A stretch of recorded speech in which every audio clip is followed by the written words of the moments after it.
Magsitayo ang lahat para sa ating panalangin na pangungunahan ni Ginoong Biron, sa ngalan ng Ama, ng Anak, ng Espiritu Santo. Amen. Magandang umaga sa inyong lahat, Section Amethyst. Bago kayo magsiupo, ay maaari nyo bang ayusin ang mga kanan ninyong mga upuan at pulutin ang mga basurang nakakalat sa ilalim ng inyong mga upuan. Binibining Ruby, may lumiban ba sa inyo sa araw na ito? Mabuti naman kung gayon at nakikita kung kayo nga interesado matuto sa ating panibagong talakayan.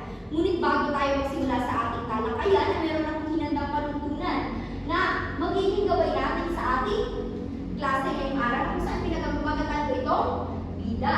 Maaari nyo itong basahin ng sabay-sabay at malakas at itanim ninyo ito sa iyong puso't isipan habang tayo ay nagpapatuloy sa pagtalakay ng ating panibagong aralin. Ngayon, magkakaroon tayo ng paunang gawain kung saan pinamagatan ko itong larawan ko, damdamin mo. Na kung saan ahahatiin ko ang klase sa apat na pangkat. Ito ang unang pangkat, ang buha, hahu, hihi, at huhu. Na kung saan paunahan kapag tinawag ko ang iyong pangkat, ay paunahan ang pagtayo. At kung sino ang mahuling makatayo ay siyang bubunot ng mga larawan dito sa kahon at pipili kayo ng isang miyembro na siyang magpapahayag kung bakit positibo o negatibo ang nasa larawang nabunot ng inyong kamiyembro.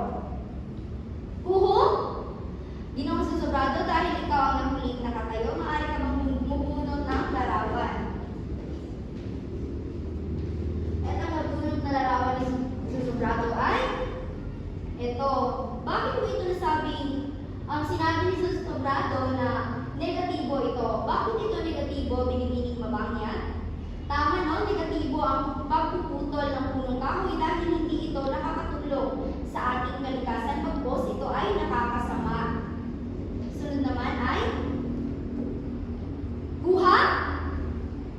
Yan, Astilya, dahil huli kang nakatayo, maaari ka bang bumunot ng larawan?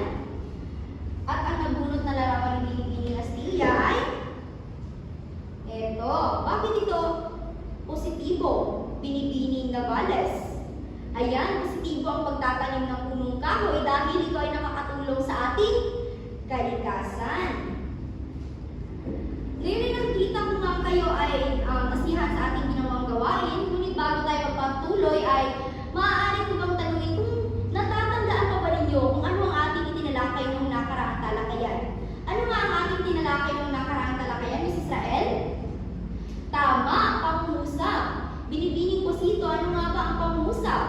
Mahusay. Ang pangungusap ay mga lipo ng mga salita na may paksa at panaguri. Ngunit nakikita ko kayo ay hindi pa lubusang naging aktibo, no? May iniinan pa sa inyo ay mga matatablay pa, kaya may inihanda na naman ako panibagong gawain na kung saan tiyak akong masisiyahan kayo at mabubuhay ang inyong diwa. Na kung saan pinamagatan ko ito, tukuyin mo positibo o negatibo. Na kung saan mayroon akong mga flaglets dito na ibibigay ko sa inyo isa-isa. At kapag sinabi kong itaas inyong flag, ay paunahan sa pagtaas. At kung makita kong sino yung pinakaunang nagtaas ng flag, ay siyang tatayo at bibigyan ko ng 10 segundo upang makasagot, upang matukoy niya kung positibo o negatibo ba ang ating ipapakitang mga pahayag. Kumuha ng isa at pasa sa likod. Yan, kumuha ng isa at pasa sa likod. Ganun din ang gawin mo, binibining Israel. Kumuha ng isa at pasa sa likod.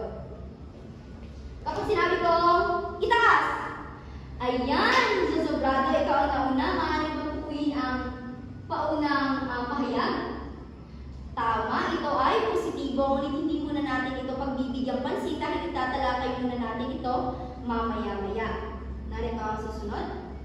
Itaas. Kwasito, maaari mo bang tukuyin? Hindi mo man lang sinubukang ayusin. Ito ay negatibo. Tama. Ngayon, ano ang iyong napansin sa ating ginawang gawain? Ating ginawang gawain. Binibining Navales. Tama, no, ang ating ginawang gawain ay tungkol sa positibo at negatibong pahayag. Kaya ngayon, atin ang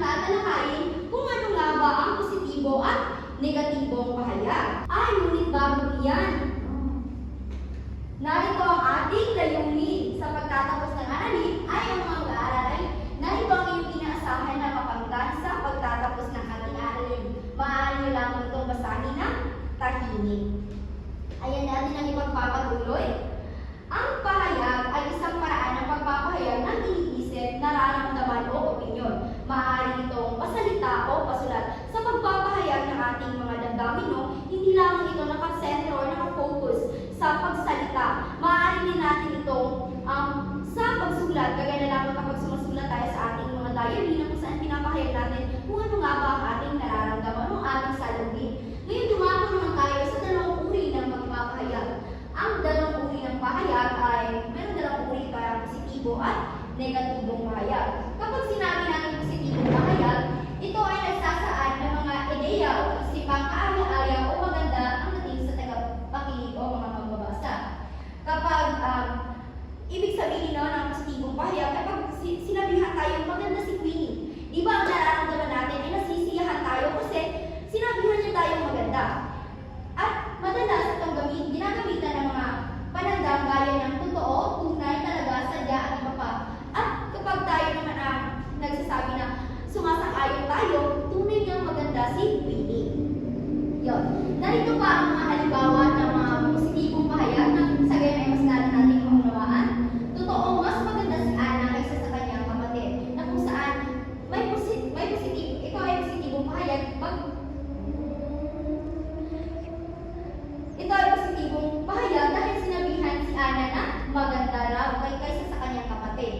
At pangalawa naman ay tunay na malakas ang kanyang loob dahil hindi siya nagpapa-apekto sa mga bumabatikos sa kanya. Ito ay positibo sapagkat positibo ang kanyang loob na kahit man ay may bumabatikos sa kanya ay patuloy pa rin siya.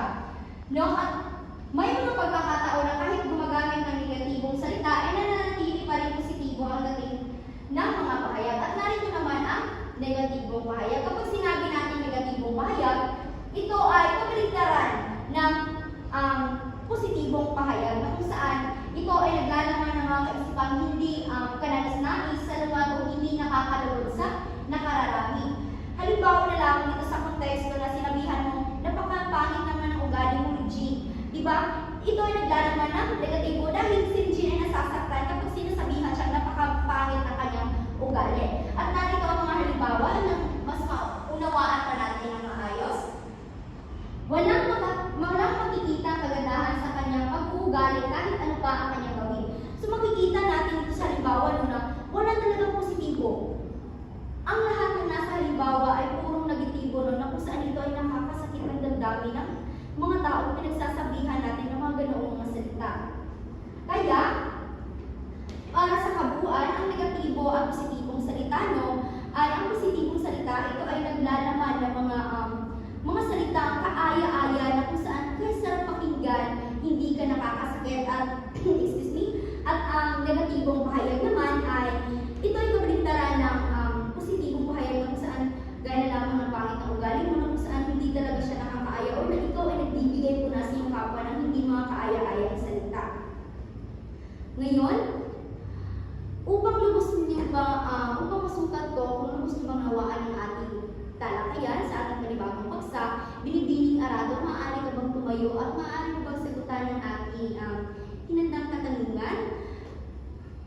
Paano nagkakaiba ang epekto ng positibong pahayag at negatibong pahayag sa emosyon o pananaw ng nakikinig? Maaari kang magbigay ng sitwasyon na nagpapakita nito. Tama, napakahusay. Talagang makikita ko at ako ay nasisiyahan na kayong lahat ay nakinig sa ating ginawang talakayan ngayong araw. Kaya ngayon, upang masukat ko ang inyong kaalaman, ay magkakaroon tayo ng panibagong gawain na kung saan ito ay tinatawag kong poster express na kung saan ngayon ay hahatiin ko ang klase rin sa apat na pangkat, ngunit iba na ang pangalan. Ito ang lupa, apoy, tubig at hangin, na kung saan ang bawat pangkat ay bubunot ng bawat mga pangungusap dito sa kahon. Narito ang ating kahon at ito ay naglalaman ng mga pangungusap na kung saan bubunot kayo dito at batay sa inyong nabunot ay gagawa kayo ng poster poster bawat pangkat na kung saan ito ay nagpapakita ng positibo at negatibo gamit ang ilustrasyon at simbolo. Na kung saan bibigyan ko kayo ng kahon, maaari na kayong bumunot isa-isa bawat pangkat. Ayan. At nakikita kong tapos na ang lahat, no? At may partisipasyon ang lahat. Maaari ko na bang kunin ang inyong mga nagawang proyekto?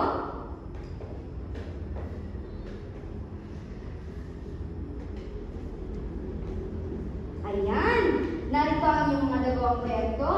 Napakaganda ng ginawang ilustrasyon ng pangkatapoy, hangin, wow, sa lupa at sa tubig. Kaya ngayon nakikita kong lubos kayong natuto sa ating ginawang talakayan, ay magkakaroon naman tayo ng panibagong gawain. Ito ay ang pagtataya na kung saan pinamagatang pahayag mo, ilista mo. Ngayon, sa parehong pangkat, bibigyan ko kayo ng teksto. Narito ang ating teksto, marker at Manila paper, na kung saan babasahin ninyo ang laman ng tekstong ito at tutukuyin at ililista ninyo ang bawat positibo at negatibong pahayag at ipaliwanag kung bakit. Bibigyan ko kayo ng 5 minuto para basahin at ilista at 2 minuto naman para ibahagi ito sa klase. At narito ang ating pamantayan na magiging gabay niyo sa ating gagawing gawain. Narito.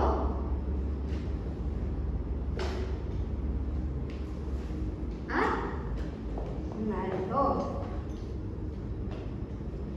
Ayan, maaari na kayong magsimula. Ayan, tapos na ang lahat ng bahagi, no? Nakikita kong kayong lahat ay natuto at nagtutulangan sa ating ginawang gawain. Kaya hindi ako makakapayag na umuwi kayo sa inyong bahay na dito lang, iiwanan nyo lang dito yung ating itinalakay at inyong mga kaalaman. Kaya magkakaroon kayo ng takdang aralin na kung saan sasagutan ninyo ito sa inyong bahay. Nang sa gayon ay kahit nasa inyong bahay na kayo, ay ang inyong mga kaalaman ay patuloy, no? Patuloy na hindi mawawala sa inyong isipan. Narito maaari nyo itong kuhanan ng litrato o isulat sa inyong kwaderno. Narito ang paluto. Gamitin ang mga positibo at negatibong pahayag mula sa teksto upang makagawa ng tatlong salaysay na nagpapakita ng ugnayan ng epekto ng pahayag sa paksa o karakter. Naintindihan niyo ba ang paluto? Narito ang pamantayan sa inyong takdang aralin. Naintindihan niyo ba, Amethyst? Ayan, maaari na kayong tumayo. Ngunit bago kayo magsilabas, ay maaari bang pulutin pa rin ang mga basura at ayusin ang hanay ng